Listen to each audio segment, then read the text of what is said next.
Nararamdaman ko ang ligayang tila musika sa bawat pintig ng puso ko. Bawat tibok, pangalan mo ang himig, parang dasal na di ko man sinasadya kusa kong nabibigkas. Pero teka, sandali lang, bakit parang ang bilis? Parang di mo man lang tiningnan kung malalim o mababaw ang dagat bago ka tumalon ng muli.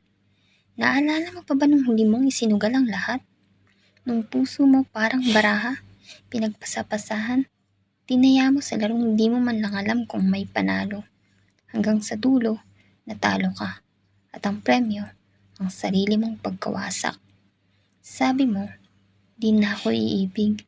Sabi mo, ayoko nang masaktan. Pero heto ka, nakatayo na naman sa parehong kalsada.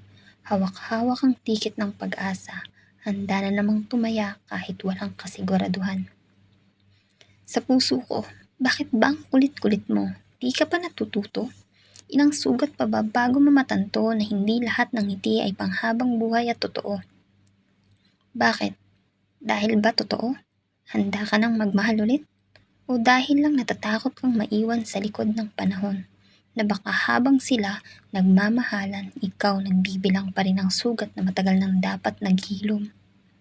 Isip at puso'y nagtatalo, pero ang puso mo'y sumisigaw, subukan mo, baka this time.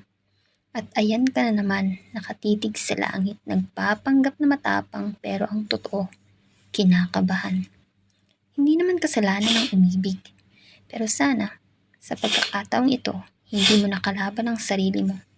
Sana, hindi mo lang gustong punan ng kakulangan, kundi maranasan ang tunay na kabuuan. Sa puso ko, bakit bang tapang-tapang mo?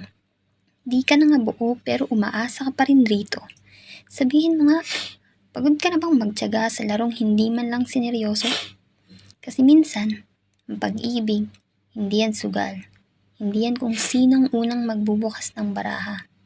Minsan, ang tunay na panalo ay yung marunong maghintay. Kaya bago mo muling itaya ang puso mo, tanungin mo muna ang sarili. Handa ka na ba talagang magmahal o gusto mo lang maramdaman na may nagmamahal? Kasi sa dulo, hindi sa dami ng beses kang nagmahal na susukat ang tapang, kundi sa kakayahan mong manatiling buo kahit ilang beses ka nang nabasag.